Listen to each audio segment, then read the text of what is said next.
Hello every one. അപ്പോൾ ഇന്നൊരു chocolate കേക്കിൻ്റെ ഡെക്കറേഷൻ വീഡിയോ ആണ് കേട്ടോ. അതിന് വേണ്ടിയിട്ട് ഞാൻ ഓൾറെഡി ഒരു സ്പോഞ്ച് റെഡിയാക്കി എടുത്തിട്ടുണ്ട്. അതിന് 3 ലെയറായിട്ട് കട്ട് ചെയ്യുന്നുണ്ട്. പിന്നെ നമ്മളൊരു കേക്ക് ബോർഡ് വെച്ചിട്ട് അതിലേക്ക് ചെറുതായിട്ട് ഒരു ക്രീം അപ്ലൈ ചെയ്തിട്ട് നമ്മൾ ആദ്യത്തെ ലെയർ വെച്ച് കൊടുക്കുന്നുണ്ട്.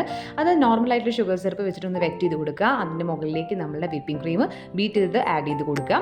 അതിന് ശേഷം നമ്മൾ ചോക്ലേറ്റ് ഗനാഷാണ് ആഡ് ചെയ്ത് കൊടുക്കുന്നത്. അതൊന്ന് സ്പ്രെഡ് ചെയ്തതിന് ശേഷം ചോക്കോ ചിപ്പ് ആഡ് ചെയ്ത് കൊടുക്കുക കേട്ടോ. പിന്നെ നമ്മൾ രണ്ടാമത്തെ ലെയർ വെക്കുക. അതിലോട്ട് നമ്മൾ വെറ്റ് ചെയ്ത് കൊടുത്തിട്ട് ക്രീം അപ്ലൈ ചെയ്യുക. നമ്മൾ ചോക്ലേറ്റ് ഗനാഷ് ആഡ് ചെയ്യുക, ചോക്കോ ചിപ്പ് ആഡ് ചെയ്യുക. അതൊന്ന് റെഡിയാക്കിയിട്ട് മൂന്നാമത്തെ ലെയറും കൂടി വെച്ച് കൊടുക്കുക. അതിന് മുകളിൽ അതും വെറ്റ് ചെയ്യണം കേട്ടോ. പിന്നെ നമ്മൾ ജസ്റ്റ് ഒന്ന് ക്രം കോട്ട് ചെയ്തിട്ട് ഒരു 1 അവർ ഞാൻ ഫ്രിഡ്ജിൽ വെച്ചിട്ടുണ്ടായിരുന്നു. സാധാ നോർമൽ ഇതിൽ വെച്ചാൽ മതി, നമ്മുടെ ഫ്രീസറിലൊന്നും വെക്കേണ്ട ആവശ്യമില്ല.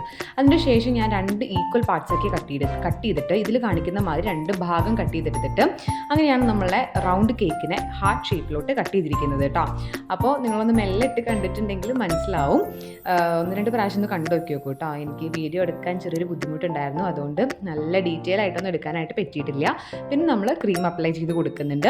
അങ്ങനെ ഓവറായിട്ട് ഞാൻ ഈ കേക്കിനെ ഡീറ്റെയിൽ ചെയ്ത് എടുത്തിട്ടൊന്നുമില്ല, ജസ്റ്റ് ഒന്ന് ഷേപ്പ് ഒന്ന് ആക്കി എടുത്തിട്ടുണ്ടെന്ന് മാത്രമേ ഉള്ളൂ. കാരണം ഞാൻ അങ്ങനത്തെ ഒരു ഡിസൈനാണ് കൊടുക്കാൻ പോകുന്നത്.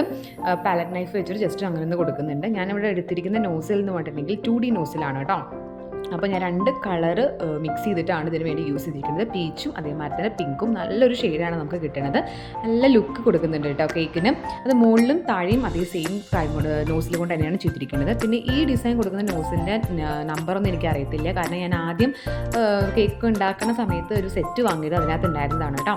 അപ്പോൾ ഒരു ടോപ്പറും കൂടി വെച്ചെടുത്തു മിഡിലായിട്ട്. ഇതാണ് നമ്മൾ കേക്കിൻ്റെ ഒരു ഫൈനൽ ലുക്ക് എന്ന് പറഞ്ഞിട്ടുണ്ടെങ്കിൽ നല്ല സോഫ്റ്റ് ആയിട്ടുള്ള ഒരു കേക്കാണ്. ഇതിൻ്റെ റെസിപ്പി ഓൾറെഡി നമ്മൾ ചാനലിനകത്ത് ഇട്ടിട്ടുണ്ട്. അപ്പോൾ വേണ്ടവർ അതൊന്ന് കയറി ചെക്ക് ചെയ്ത് നോക്കിയേക്കാം കേട്ടോ. അപ്പോൾ ഇതാണ് നമ്മളുടെ റൗണ്ട് ഷേപ്പിനെ ഹാർട്ട് ഷേപ്പാക്കി എടുത്തിട്ടുള്ള കേക്ക്.